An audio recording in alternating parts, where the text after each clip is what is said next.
Guys, Willem Petzer here. What I'm going to tell you now is one of the most important messages to come out of South Africa in recent history. The ANC has outdone themselves and did something worse than signing the expropriation without compensation into law. I just walked out of a meeting with most of the private security companies in Pretoria, and the South African government has proposed a bill in the latest government gazette which will absolutely kill the industry. This is the most devastating bill we have yet seen from the ANC.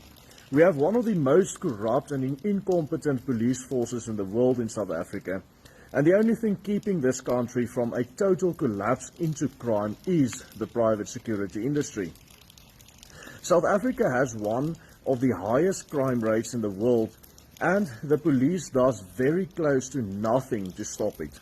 This caused the private security industry to grow to 600,000 actively employed personnel, which is twice the size of the police force and the army combined. It is by far the most crucial structure keeping this country stable. Now the ANC wants to destroy this industry.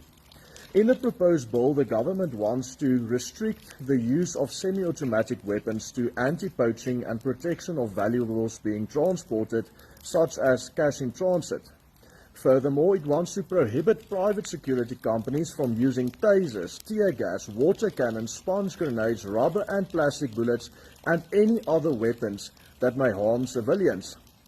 In other words, any object that can cause harm.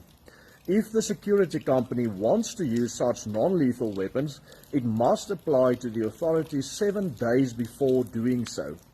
In a country with 2 violent riots per day, all over the country, it is impossible to predict this 7 days in advance every time. Also, restricting the use of firearms this much means no more armed response and no more protection of citizens. We already know that the police doesn't do anything. The question we must ask and the world must ask South Africa is, what is the agenda with this bill, and why does the ANC want to make it impossible for private citizens to protect themselves? Please share this video worldwide. We need answers.